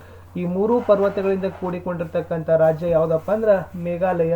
ಈ 3 ಪರ್ವತಗಳು ಏನಾಗಿದ್ದವು, ದಂಡಿಲೆ ಇದ್ದವು. ನಟ್ಟು ನಡುವ ರಾಜ್ಯ ಏನಾಗದಪ್ಪ ಅಂದ್ರೆ ಅಸ್ತಿತ್ವದಲ್ಲಿದೆ. ಅವ್ರು ಇನಿ 3 ಪರ್ವತೀಯ ಅಂಚಲೋं से बने हैं 5 ಜಿಲ್ಲೆ. ಈ ಒಂದು 3 ಪರ್ವತಗಳ ಅಂಚಲಗಳಿಂದ, 3 ಪರ್ವತದ ಒಂದು ಸೀಮೆಗಳಿಂದ ಏನಾಗದಪ್ಪ ಅಂದ್ರೆ 5 ಜಿಲ್ಲೆಗಳು ಏನಾಗಿದ್ದಾವೆ ಆ ಮೇಘಾಲಯ ರಾಜ್ಯದಲ್ಲಿ ಇದಾವೆ. ಹರ್ ಅಂಚಲ್ ಕಿ ಅಪ್ನಿ ಅಲಗ್ ಸಂಸ್ಕೃತಿ ಹೇ. ಸೊ ಪ್ರತಿಯೊಂದು ರೀತಿಯಾಗಿರ್ತಕ್ಕಂಥ ಸೀಮೆಯ ಬೇರೆ ಬೇರೆ ರೀತಿಯಾಗಿರ್ತಕ್ಕಂಥ ಸಂಸ್ಕೃತಿ ಇದೆ, ರೀತಿ ರಿವಾಜ್ ಅವ್ರದ್ದಾಗಿರ್ತಕ್ಕಂಥ ಸಂಸ್ಕೃತಿ ಪದ್ಧತಿಗಳಿದಾವೆ. ಪರ್ವ ಉತ್ಸವ ಹಬ್ಬ ಹರಿದಿನಗಳು ಕೂಡ ಬೇರೆ ಬೇರೆ ಆಗಿದ್ದಾವೆ. ಲೇಕಿನ್ ಹರ್ ಕಹಿ ಪಾರಿವಾರಿಕ ವ್ಯವಸ್ಥಾ ಮಾತೃಸತ್ತಾತ್ಮಕ ಹೇ. ಆದ್ರೆ ಅವರ ಒಂದು ಸಂಸ್ಕೃತಿ, ರೀತಿ ರಿವಾಜ್, ಪರ್ವ ಉತ್ಸವ ಬೇರೆ ಬೇರೆ ಆಗಿದ್ದರೂ ಸಹಿತ ಅವರ ಒಂದು ಪಾರಿವಾರಿಕ ಕುಟುಂಬ ವ್ಯವಸ್ಥೆ ಅದು ಮಾತೃ ಪ್ರಧಾನ ಕುಟುಂಬವಾಗಿದೆ. ಮಾತೃ ಸತ್ತಾತ್ಮಕ ಅಂದ್ರೆ ಮಾತೃ, ಇಡೀ ಕುಟುಂಬದ ಒಡತಿ ಯಾರಪ್ಪ ಅಂದ್ರೆ ತಾಯಿನೇ. ಇಂಥ ಒಂದು ವ್ಯವಸ್ಥೆಯಲ್ಲಿ ನಾವು ಎಲ್ಲಿ ಕಾಣ್ತೀವಪ್ಪ ಅಂದ್ರೆ ಮೇಘಾಲಯ ರಾಜ್ಯದಲ್ಲಿ ಕಾಣ್ತೀವಿ. ಭೂಮಿ, ಧನ್, ಸಂಪತ್ತಿ ಸಬ್ ಮಾ ಸೆ ಬೇಟಿ ಕೋ ಮಿಲ್ತಿ ಹೇ. ಸೊ ಅವರ ಒಂದು ಆಸೆಯಲ್ಲಿರ್ತಕ್ಕಂಥ ಭೂಮಿ ಆಗಿರ್ಬೋದು, ರೊಕ್ಕ ಆಗಿರ್ಬೋದು, ಆಮೇಲೆ ಅವರ ಸಂಪತ್ತಾಗಿರ್ಬೋದು, ಇವೆಲ್ಲವುಗಳು ಕೂಡ ತಾಯಿಯಿಂದ ಮಗಳಿಗೆ ಏನಾಗ್ತದಪ್ಪ ಅಂದ್ರೆ ಹಂಚಿ ಹೋಗ್ತದ. ಇಂಥ ಒಂದು ಮಾತೃ ಸತ್ತಾತ್ಮಕ ವ್ಯವಸ್ಥೆ, ಒಂದು ಪಾರಿವಾರಿಕ ವ್ಯವಸ್ಥೆಯನ್ನು ನಾವೆಲ್ಲಿ ಕಾಣ್ತೀವಿ, ಮೇಘಾಲಯ ರಾಜ್ಯದಲ್ಲಿ ಕಾಣ್ತೀವಿ. ಸೊ ಇದು ಮೇಘಾಲಯಕ್ಕೆ 3 ಪರ್ವತೀಯ ಅಂಚಲ್. ಈ 3 ಪರ್ವತಗಳಿಂದ ಏನಾಗದಪ್ಪ ಅಂದ್ರೆ ಮೇಘಾಲಯ ರಾಜ್ಯವಾಗಿದೆ. ಒಂದನೇದು ಖಾಸಿ ಪರ್ವತ್, ಇದೇನಿದಾವಲ್ಲ ಇದು ಖಾಸಿ ಪರ್ವತ್ ಇದೆ. ಎರಡನೇದು ಗಾರೋ ಪರ್ವತ್, ಇದು ಗಾರೋ ಪರ್ವತ್. ಮೂರನೇದು ಜಯಂತಿಯಾ ಪರ್ವತ್, ಸೊ ಇದು ಜಯಂತಿಯಾ ಪರ್ವತ್. ಸೊ ಈ ತರನಾಗಿರ್ತಕ್ಕಂಥದ್ದು ಇದು ಚಿತ್ರ ಮೇ ಬಿ ಬೇರೆ ಡಿಫ್ರೆಂಟ್ ಆಗಿದೆ, ಸೊ ತಗೊಳ್ಳುವಾಗ ಏನಾದ್ರೂ ಆಗಿರ್ಬೋದು. ಸೊ ಒಟ್ಟು ಈ ಒಂದು 3 ಪರ್ವತಗಳ ಅಂಚಲಗಳಿಂದ ಏನಾಗದಪ್ಪ ಅಂದ್ರೆ ಮೇಘಾಲಯ ರಾಜ್ಯವು ಆಗಿದೆ. ಇನ್ನು ಮುಂದೆ ಹೋಗುವ. ಸ್ತ್ರೀ ಕಾ ಯಹ ವರ್ಚಸ್ವ ಹೇ. यह एहसास गुवाहाटी से मेघालय की सीमा में घुसने के साथ ही होने लगता है. ವರ್ಚಸ್ವ ಅಂದ್ರೆ ಅಧಿಕಾರ. ಇಲ್ಲಿ ಸ್ತ್ರೀಯರಿಗೂ ಕೂಡ ಒಂದು ವರ್ಚಸ್ಸಿದೆ, ಪ್ರತಿಷ್ಠೆ ಇದೆ, ಅಧಿಕಾರ ಇದೆ. ಇದು ಅಹಸಾಸ್ ಗುವಾಹಾಟಿ ಸೆ ಅಂದ್ರೆ ಅಸ್ಸಾಂನ ಗುವಾಹಾಟಿದಿಂದ ಮೇಘಾಲಯದ ಸೀಮೆವರೆಗೂ ಕೂಡ ನಾವೇನ್ ಮಾಡ್ಬೋದು, ಈ ಸ್ತ್ರೀಯರ ಅಧಿಕಾರವನ್ನ ನಾವು ಕಾಣಬಹುದು. ತಮಾಮ್ ದುಕಾನೋं पर स्त्रियां सौदा बेचती और बेहिचक बतियाती दिखाई देती है. ಅಂದ್ರೆ ಸೊ ಈ ಒಂದು ಅಂಗಡಿಗಳಲ್ಲಿ ಸ್ತ್ರೀಯರು ಏನ್ ಮಾಡ್ತಾರಪ್ಪ ಅಂದ್ರೆ ಸೌದಾ ಅಂದ್ರೆ ವ್ಯಾಪಾರವನ್ನ ಮಾಡ್ತಾರೆ, ವಸ್ತುಗಳನ್ನ ಮಾರ್ತಾರೆ, ಮತ್ತು ಅವರದೇ ಆಗಿರ್ತಕ್ಕಂಥ ತುಂಬಿಕೊಂಡಿರ್ತಕ್ಕಂಥ ಒಂದು ಮಾರುಕಟ್ಟೆ ನಾವೇನ್ ಮಾಡ್ತೀವಪ್ಪ ಅಂದ್ರೆ ಇಲ್ಲಿ ಕಾಣ್ತೀವಿ. ಸಿಲಂಗ್ ಮೇ ಬಿ ಉನೆ ದುಕಾನೋ ಪರ್ ಬೇಟೆ ದೇಖಾ ಜಾ ಸಕ್ತಾ ಹೈ. ಈ ಸಿಲಂಗ್ನಲ್ಲಿನೂ ಕೂಡ ಏನ್ ಮಾಡ್ತಾರಪ್ಪ ಅಂದ್ರೆ ಅಂಗಡಿಯಲ್ಲಿ ಮಹಿಳೆಯರು ಕುಂತಿರ್ತಕ್ಕಂಥನ್ನ ನೋಡ್ತೀವಿ. ಶಾಯದ್ ಯಹ ಸ್ಥಿತಿ ಪೂರ್ವೋತ್ತರಕ್ಕೆ ಅನ್ಯ ರಾಜ್ಯೋ ಮೇ ಬಿ ಹೇ. ಇಲ್ಲಿ ಹೆಣ್ಣು ಮಕ್ಕಳು ಒಂದು ಅಂಗಡಿಗಳನ್ನು ನಡೆಸ್ತಕ್ಕಂಥ ಈ ಸ್ಥಿತಿ ನಾವು ಪೂರ್ವೋತ್ತರ ಭಾರತದ ಬೇರೆ ರಾಜ್ಯಗಳಲ್ಲಿನೂ ಸಹಿತ ಕಾಣ್ತೀವಿ. ಭಲೆ ಈ ವಹಾ ಮಾತೃಸತ್ತಾತ್ಮಕ ಪರಿವಾರ ವ್ಯವಸ್ಥೆ ನ ಹೋ. ಅಲ್ಲಿ ಮಾತೃಪ್ರಧಾನ ಕುಟುಂಬ ವ್ಯವಸ್ಥೆ ಇಲ್ಲ, ಪಿತೃಪ್ರಧಾನ ಕುಟುಂಬ ಇದೆ. ಆದ್ರೂ ಕೂಡ ಮಹಿಳೆಯರು ಏನ್ ಮಾಡ್ತಾರಪ್ಪ ಅಂದ್ರೆ ಅಂಗಡಿಯಲ್ಲಿ ಕುಳಿತುಕೊಂಡು ವ್ಯಾಪಾರವನ್ನ ಮಾಡ್ತಾರೆ. कुछ साल पहले मणिपुर की राजधानी इंपाल में भी यही सब देखा था. ಸೊ ಕೆಲವು ವರ್ಷಗಳ ಹಿಂದೆ ಲೇಖಕರು ಏನ್ ಮಾಡಿದ್ರಪ್ಪ ಅಂದ್ರೆ ಮಣಿಪುರದ ರಾಜಧಾನಿ ಇಂಪಾಲ್ನಲ್ಲಿನೂ ಕೂಡ ಇದೇ ಒಂದು ಮಾತೃಸತ್ತಾತ್ಮಕ ವ್ಯವಸ್ಥೆಯನ್ನ ನೋಡಿದ್ರು, ಮಹಿಳೆಯರಿಂದ ಕೂಡಿರ್ತಕ್ಕಂಥ ಮಾರುಕಟ್ಟೆಯನ್ನ ಸಹಿತ ನೋಡಿದ್ರು. ಸ್ತ್ರೀಯೋ ಕಾ ಪೂರಾ ಬಾಜಾರ್ ಹಿ ಹೇ ವಹ ಜಿಸೆ ಮಾಹಿತಿ ಬಾಜಾರ್ ಕಹತೆ ಹೇ. ಹೆಣ್ಣು ಮಕ್ಕಳಿಂದನೇ ಕೂಡ ಎಲ್ಲ ಒಂದು ಸಂತೆ ಇರ್ತದ, ಅದೇ ಸಂತೆಯನ್ನ ಏನಂತ ಕರಿತೀವಿ, ಮಾಹಿತಿ ಬಾಜಾರ್ ಅಂತ ಕರಿತೀವಿ. ಇದು ಇಂಪಾರ್ಟೆಂಟ್. ಸ್ತ್ರೀಯರಿಂದ ಒಂದು ಆ ಮಾರುಕಟ್ಟೆ ಇರ್ತದ, ಅಲ್ಲೆಲ್ಲ ವಸ್ತುವನ್ನ ಮಾರೋರು ಸ್ತ್ರೀಯನ್ನೇ ಇರ್ತಾರೆ. ಸೊ ಇದೇ ಮಾಹಿತಿ ಬಾಜಾರ್ ಅಂತ ಕರಿತೀವಿ, ಯಾನಿ ಮಾ ಕಾ ಬಾಜಾರ್. ಸೊ ಮಾಹಿತಿ ಬಾಜಾರ್ ಇದರ ಶಬ್ದಶಃ ಅರ್ಥ ಏನಪ್ಪಾ ಅಂದ್ರೆ ಮಾ ಕಾ ಬಾಜಾರ್, ತಾಯಂದಿರ ಒಂದು ಮಾರುಕಟ್ಟೆ, ತಾಯಂದಿರ ಒಂದು ಸಂತೆ ಅಂತ ಕರಿತೀವಿ. ದಿನ ಭರ್ ಸಾಮಾನ್ ಕಿ ಬಿಕ್ರಿ ಕರ್ ಶಾಮ್ ಕೋ ಅಪ್ನೆ ಅಪ್ನೆ ಘರ್ ಲೌಟ್ತಿ ಹೇ. ದಿನ ಬಿಡಿ ಏನ್ ಮಾಡ್ತಾರಪ್ಪ ಅಂದ್ರೆ ಮಾರುಕಟ್ಟೆಯಲ್ಲಿ ಕುಳಿತುಕೊಂಡು ವಸ್ತುಗಳನ್ನ ಮಾರ್ತಾರೆ, ಸಾಯಂಕಾಲ ತಮ್ಮ ತಮ್ಮ ಮನೆಗೆ ಮರಳ್ತಾರೆ. ಕಿಸಿ ಪ್ರಕಾರ ಕಾ ವರ್ಗ ಭೇದ್ ನಹಿ. ಆ ಮಹಿಳೆಯರಲ್ಲಿ ಯಾವುದೇ ರೀತಿಯಾಗಿರ್ತಕ್ಕಂಥ ಜಾತಿ ಅಂತಸ್ತಿನ ಒಂದು ಭೇದ ಭಾವ ಇರೋದಿಲ್ಲ. ಯಾನಿ ಅಮೀರ್ ಘರೋं की स्त्रियों भी इस माहिती बाजार में मिल जाएगी. ಈ ಒಂದು ಶ್ರೀಮಂತ ವರ್ಗದ ಮಹಿಳೆಯರು ಕೂಡ ಏನ್ ಮಾಡ್ತಾರಪ್ಪ ಅಂದ್ರೆ ಮಾಹಿತಿ ಬಾಜಾರಲ್ಲಿ ಬಂದು ವಸ್ತುಗಳನ್ನ ಮಾರತಕ್ಕಂಥದನ್ನ ನಾವು ನೋಡ್ತೀವಿ. ಅವ್ರ ಗರೀಬ್ ಘರೋं की स्त्रियां भी, ಅಷ್ಟೇ ಅಲ್ಲದೆ ಬಡತನದಲ್ಲಿ ಇರ್ತಕ್ಕಂಥ ಮಹಿಳೆಯರು ಸಹಿತ ಬಂದಲ್ಲಿ ಏನ್ ಮಾಡ್ತಾರೆ, ವಸ್ತುಗಳನ್ನ ಮಾರ್ತಾರೆ. ತಬಿ ಏಕ್ ಮೋಡ್ ನಿಕಲ್ನೆ ಪರ್ ಚೇರಾಪುಂಜಿ ಕಾ ಛೋಟಾ ಸಾ ಬಾಜಾರ್ ದಿಖಾಯಿ ಪಡ್ತಾ ಹೈ. ಅಲ್ಲೇ ಏನ್ ಮಾಡ್ತಾರಪ್ಪ ಅಂದ್ರೆ ಒಂದು ಏಕ್ ಮೋಡ್ ಅಂದ್ರೆ ಒಂದು ತಿರುವಿನಲ್ಲಿ ಏನ್ ಮಾಡ್ತಾರಪ್ಪ ಅಂದ್ರೆ ಚೇರಾಪುಂಜಿಯಲ್ಲಿ ಸೊ ಒಂದು ಚಿಕ್ಕದಾಗಿರ್ತಕ್ಕಂಥ ಮಾರುಕಟ್ಟೆಯಲ್ಲಿ ಅವ್ರಿಗೆ ಕಾಣ್ತದ. ಅವ್ರ is bazaar may be ದುಕಾನೋ per ಬೈಟಿ ಹೇ ಮಹಿಳಾಯೇ. ಇಲ್ಲಿ ಕೂಡ ಏನ್ ಮಾಡ್ತಾರಪ್ಪ ಅಂದ್ರೆ ಮೇಘಾಲಯ ಚೇರಾಪುಂಜ ಒಂದು ತಿರುವಿನಲ್ಲಿನೂ ಕೂಡ ಅಂಗಡಿಗಳಲ್ಲಿ ಸಂತೆಯಲ್ಲಿ ಮಹಿಳೆಯರುಗಳು ಕುಂತಿದ್ರು. फिर चाहे दुकान फल सब्जियों की हो या चाय की, हम आगे बढ़ जाते. ಅಲ್ಲಿ ಸೊ ಫಲ್ ಅಂದ್ರೆ ಹಣ್ಣುಗಳ ಮಾರ್ತಕ್ಕಂಥದ್ದು, ಸಬ್ಜಿ ಅಂದ್ರೆ ತರಕಾರಿಗಳನ್ನ ಮಾರ್ತಕ್ಕಂಥದ್ದು, ಚಾಯ್ ಅಂದ್ರೆ ಟೀ, ಇವೆಲ್ಲ ಅಂಗಡಿಗಳಲ್ಲಿ ಮಹಿಳೆಯರೇ ಕುಂತ್ಕೊಂಡು ಏನ್ ಮಾಡ್ತಿದ್ರು, ವ್ಯಾಪಾರವನ್ನ ಮಾಡ್ತಿದ್ರು. ಅದನ್ನು ನೋಡಿ ಲೇಖಕರು ಏನ್ ಮಾಡ್ತಾರಪ್ಪ ಅಂದ್ರೆ ಮುಂದೆ ಹೋಗ್ತಾರೆ. ಇದೇ ಇರ್ತಕ್ಕಂಥದ್ದು ಮಾಹಿತಿ ಬಾಜಾರ್. ಮಾಹಿತಿ ಬಾಜಾರ್ ಅಂದ್ರೆ ಮಾಕ ಬಾಜಾರ್ ಅಂತ ಕರಿತೀವಿ, ತಾಯಂದಿರ ಮಾರುಕಟ್ಟೆ. ಇಲ್ಲೆಲ್ಲ ಒಂದು ಮಾರುಕಟ್ಟೆಯಲ್ಲಿ ಏನಿರ್ತದಪ್ಪ ಅಂದ್ರೆ ಮಹಿಳೆಯರೇ ಕುಳಿತುಕೊಂಡು ಒಂದು ವ್ಯಾಪಾರವನ್ನ ಮಾಡ್ತಾರೆ. ಅವರಲ್ಲಿ ಯಾವುದೇ ರೀತಿಯಾಗಿರ್ತಕ್ಕಂಥ ವರ್ಗ ಭೇದ ಇರೋದಿಲ್ಲ. ಅದು ಶ್ರೀಮಂತ ಮಹಿಳೆ ಬಡ ಮಹಿಳೆ ಅಂತ ಏನೂ ಇರಲಾರದೆ ಎಲ್ಲರೂ ಒಂದೇ ದೃಷ್ಟಿಯಿಂದ ಇಟ್ಕೊಂಡು ಏನ್ ಮಾಡ್ತಾರೆ, ಅವರು ಈ ಬಾಜಾರದಲ್ಲಿ ಅವರು ಭಾಗವನ್ನ ವಹಿಸ್ತಾರೆ. ಇದೇ ಮಾಹಿತಿ ಬಾಜಾರ್. जो हम पढ़ रहे हैं चेरापूंजी इस प्रकार है.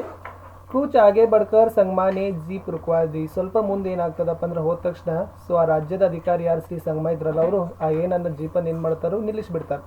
ಹಮ್ ಸಭಿ ನೀಚೆ ಉತ್ತರ್ ಗಯೆ. ಅಲ್ಲಿ ಜೀಪ್ ನಲ್ಲಿ ಇರ್ತಕ್ಕಂಥ ಎಲ್ಲ 4 ಜನರು ಕೆಳಗಡೆ ಇಳ್ಕೋತಾರೆ.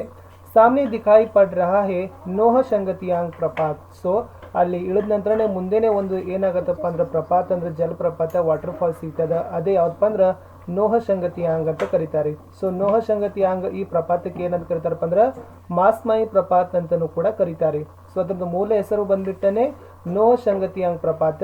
ಸೊ ಅದು ಏನಾಗದಪ್ಪ ಅಂದ್ರೆ ಶಾರ್ಟ್ ಆಗಿ ಮಾಸ್ಮಾಯಿ ಪ್ರಪಾತ್ ಅಂತ ಏನಾಗದ ಪ್ರಸಿದ್ಧಿ ಆಗಿದೆ.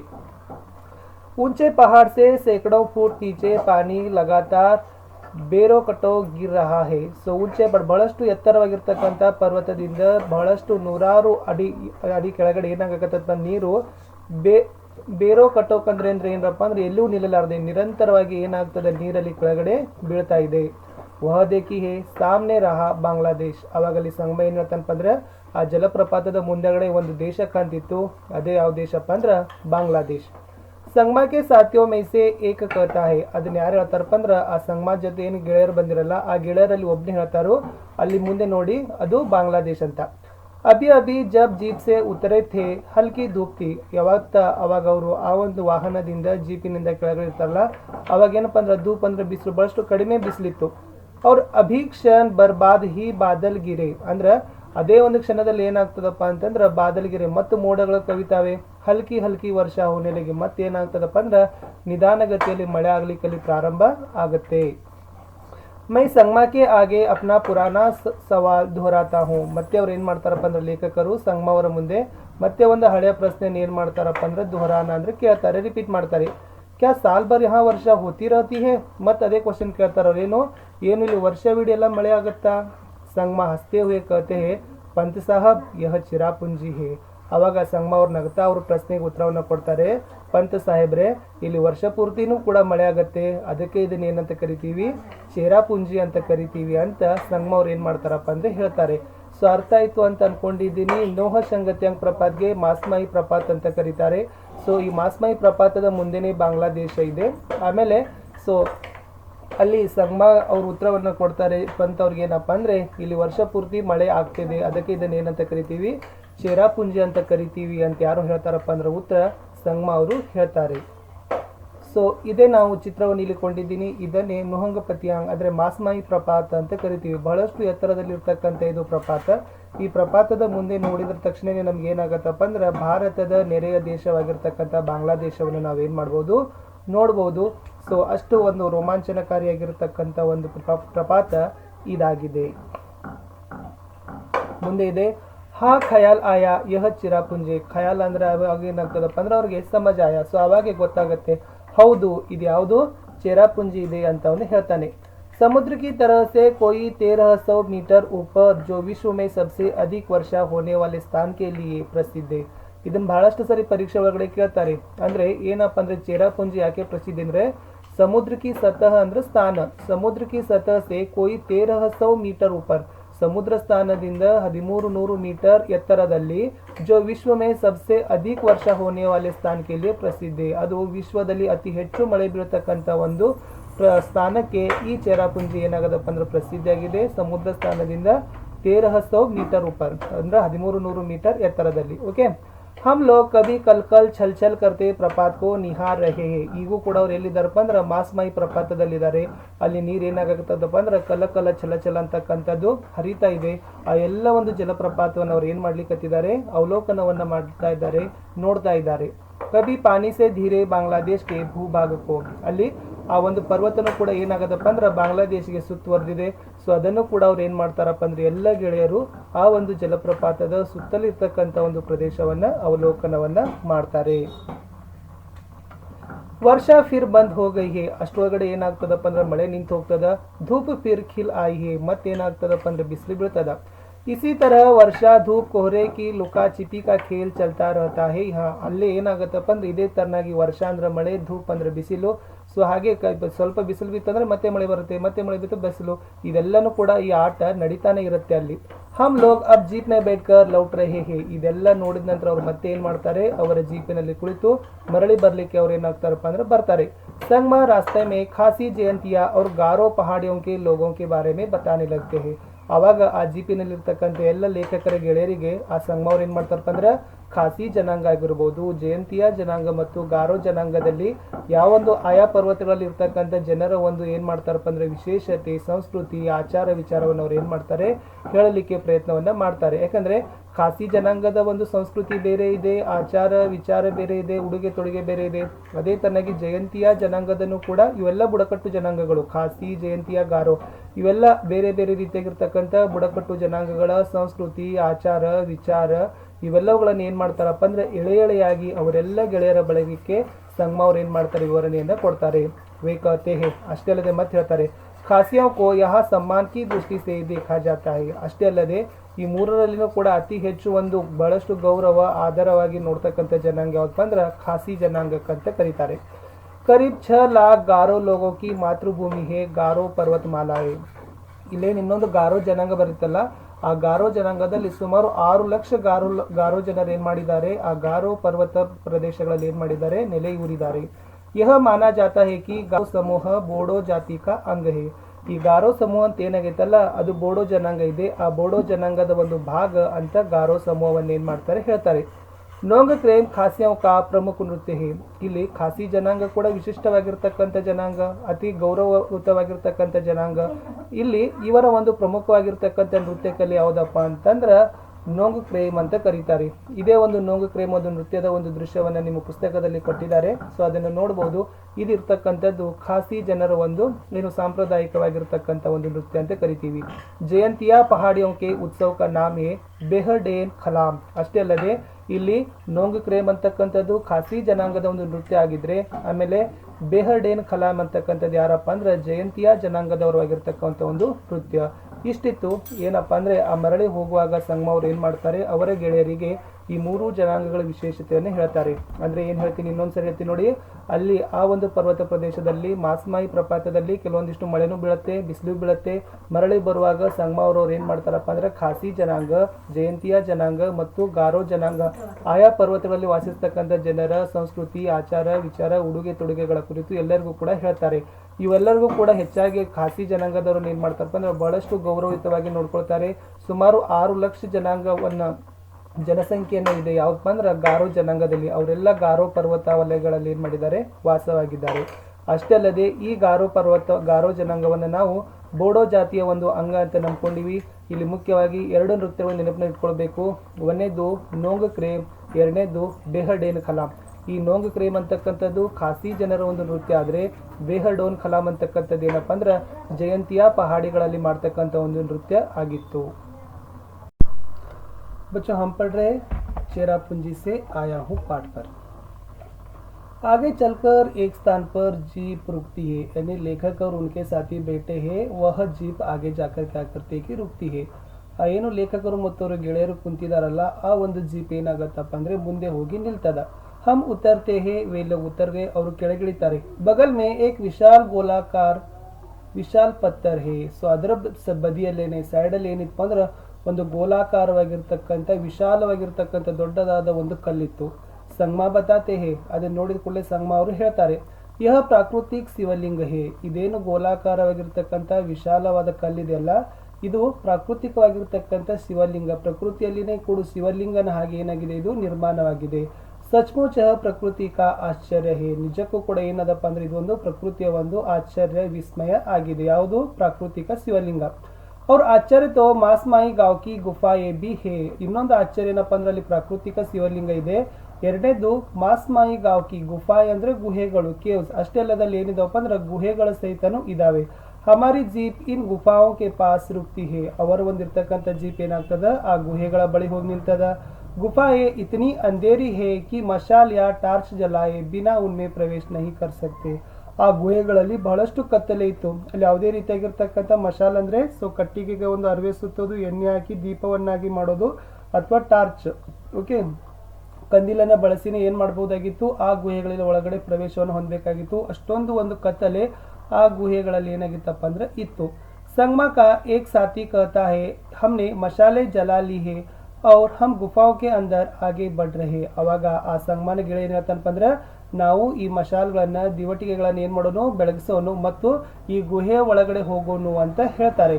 ಅಗಲ್ ಬಗಲ್ ಉಪ್ಪರ್ ನೀಚೆ ಪತ್ತರ್. ಅಷ್ಟೇ ಅಲ್ಲದೆ ಆ ಗುಹೆಗಳೊಳಗೆ ಹೋಗ್ತಾರೆ. ಸೊ ಆ ತರ ಸೈಡ್ ಎರಡೂ ಬದಿಯಾಗಿರ್ಬೋದು, ಮೇಲೆ ಕೆಳಗೆ ಎಲ್ಲವೂ ಕೂಡ ಕಲ್ಲಿನಿಂದನೇ ಇದ್ದವು ಆ ಒಂದು ಗುಹೆಗಳು.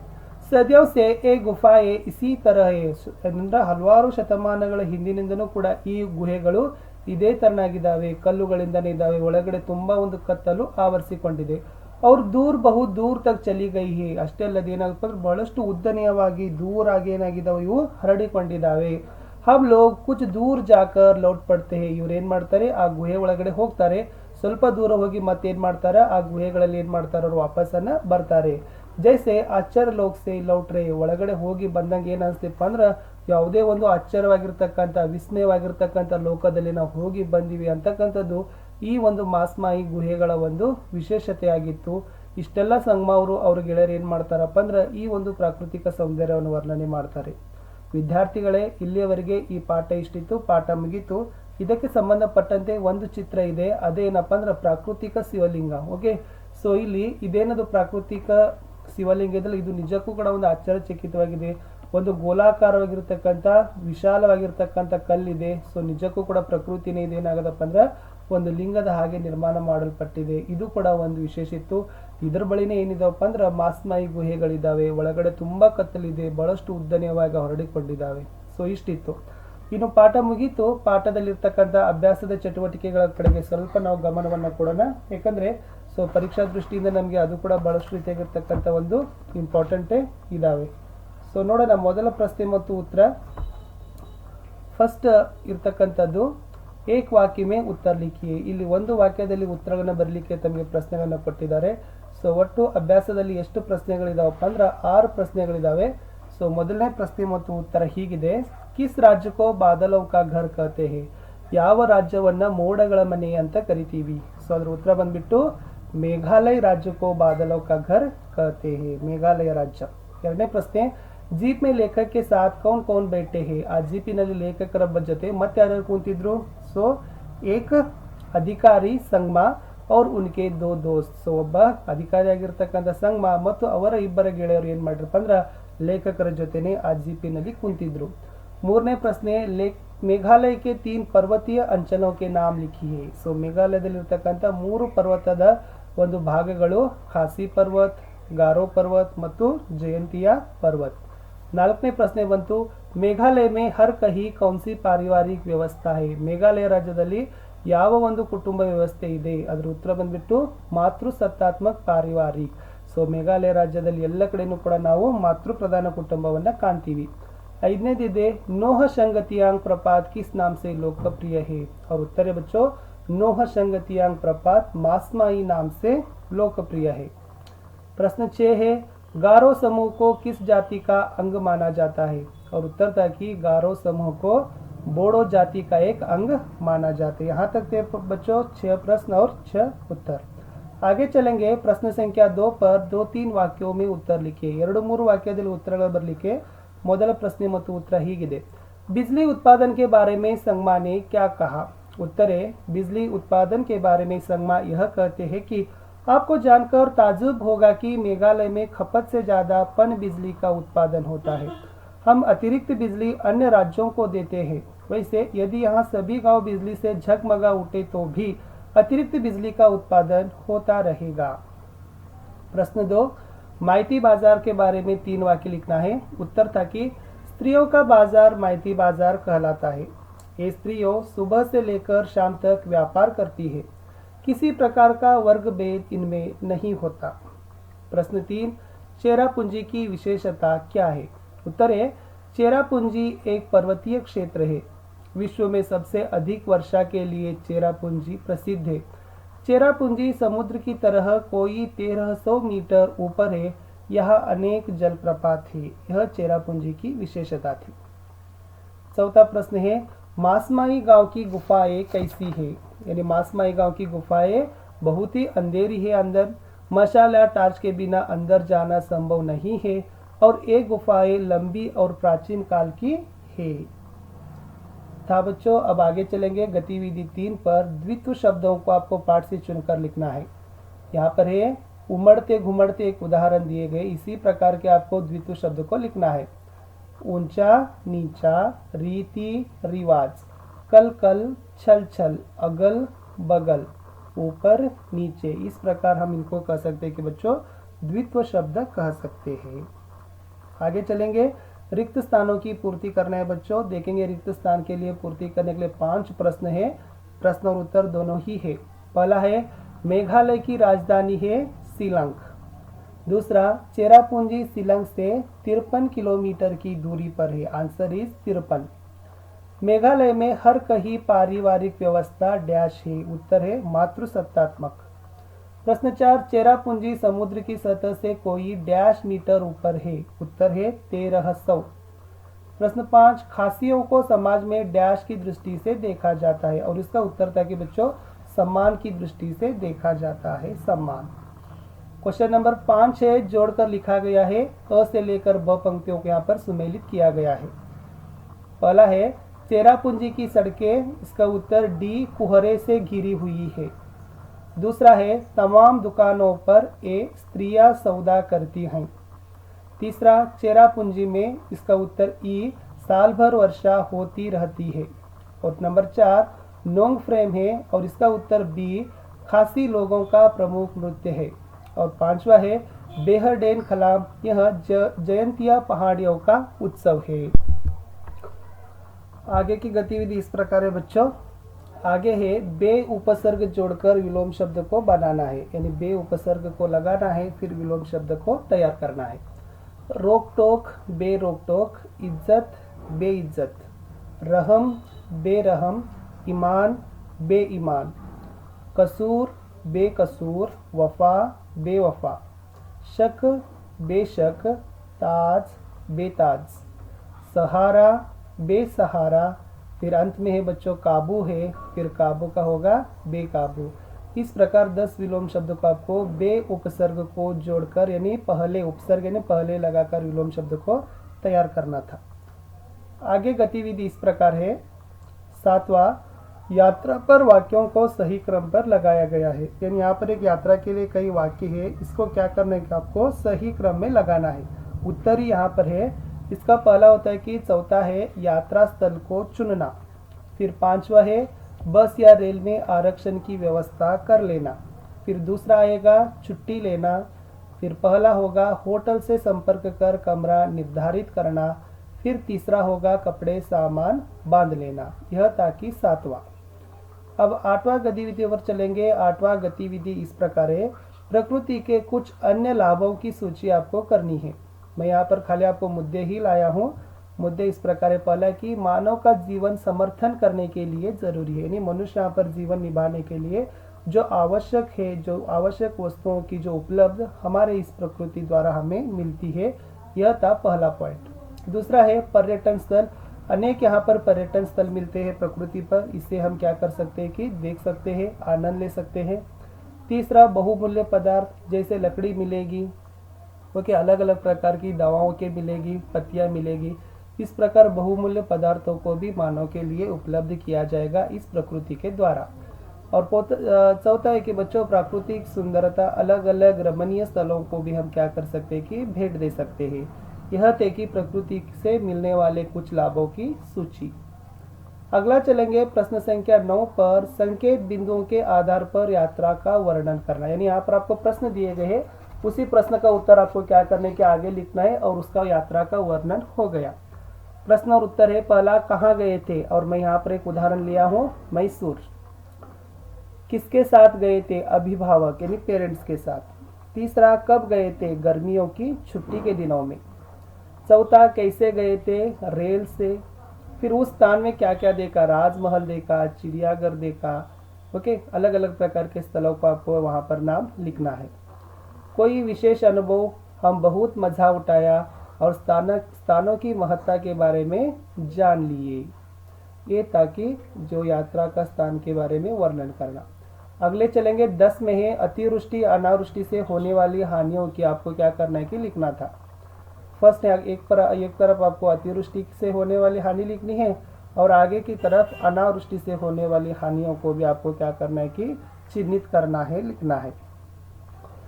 अतिवृष्टि से फसल बर्बाद होती है, फिर अनावृष्टि से जो फसल है वह सूख जाती है। पहला यह तो अंतर है।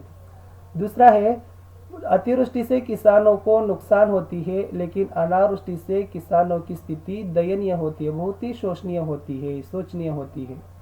फिर अतिवृष्टि से मजदूरों को काम नहीं मिलता है, फिर अनावृष्टि से पक्षी और जानवर भूखे मरते हैं। यह था इसका अंतर। अगले चलेंगे प्रश्न 11 पर, अनुरूपता है। 4 प्रश्न है, आपको अनुरूपता को पहले 2 शब्दों के संबंध को समझना है, फिर तीसरा शब्द का संबंध का उत्तर आपको लिखना है। कर्नाटक बेंगलुरु है, फिर मेघालय की राजधानी शिलांग है। राजस्थान रेत का प्रदेश के लिए प्रसिद्ध है, फिर मेघालय पर्वतीय प्रदेश के लिए प्रसिद्ध है। मणिपुर इम्फाल यानी मणिपुर की राजधानी इम्फाल है, फिर बांग्लादेश की राजधानी ढाका है। चौथा नोंगक्रेम यह नृत्य है, फिर बेहरडेन खलाम यह एक उत्सव का नाम है। यह था पूरी तरह से अभ्यास की गतिविधि पर। फिर थोड़ा सा भाषा ज्ञान पर चलेंगे। आगे की जो गतिविधि भाषा ज्ञान है, इसमें पहला है आपको संधि विच्छेद करना और संधि का नाम लिखना है। देहांत है, इसका विच्छेद देह प्लस अंत और यह दीर्घ संधि के लिए उदाहरण है। स्वेच्छा है, स्व प्लस इच्छा स्वेच्छा, यह गुण संधि के लिए उदाहरण है। अत्यधिक, अति प्लस अधिक अत्यधिक, एन संधि के लिए उदाहरण है। महोन्नत, महा प्लस उन्नत महोन्नत, ये भी गुण संधि के लिए उदाहरण है। फिर वीरांगना में वीर प्लस अंगना वीरांगना, दीर्घ संधि है। फिर नायिका में नई प्लस इका नायिका, यह अयादि संधि के लिए उदाहरण है। दूसरा है संधि कीजिए। यहाँ पर संधि आपको क्या करना है कि बनाना है। मत प्लस अनुसार, दोनों से मिलकर हुआ मतानुसार। मुनि प्लस इंद्र मुनीन्द्र। गुरु प्लस उपदेश गुरुपदेश। वीर प्लस उचित वीरोचित। लोक प्लस उपकार लोकोपकार। महा प्लस उदय महोदय महा प्लस ऋषि महर्षि। सदा प्लस एव सदैव। फिर लोक प्लस ऐश्वर्य लोकैश्वर्य। शो प्लस अन शयन। इस प्रकार आपको क्या करना था कि संधि विच्छेदित शब्द को लेकर संधि पद में लिखना था। तीसरा है उदाहरण के अनुसार लिखना है। यहाँ पर उदाहरण है देव प्लस आलय देवालय, यानी संधि यहाँ पर आपको शब्द विच्छेद कर दिया गया है। आपको क्या करना है कि संधि पद में समस्त पद में लिखना है। गोल प्लस आकार गोलाकार। सहन प्लस अनुभूति सहानुभूति। फिर रजनी प्लस ईश रजनीश। सु प्लस आगत स्वागत। अति प्लस अंत अत्यंत। फिर अनु प्लस अय अनुवय। भ प्लस अन भवन। पितृ प्लस आज्ञा पित्राज्ञा। फिर पौ प्लस अक पावक। इस प्रकार पूरी तरह से अभ्यास की गतिविधि और भाषा ज्ञान के संबंधित गतिविधियों को पूरा करने के लिए मैं प्रयास किया हूँ। बच्चों, यहाँ तक पूरी तरह से पाठ का विधा, आशय, नए शब्दों के अर्थ, पाठ का सारांश हिंदी और कन्नड़ में भी मैं आपको समझाने के लिए प्रयास किया हूँ और पाठ के अंत में रहे अभ्यास की गतिविधियों पर भी पूरी तरह से चर्चा किया हूँ।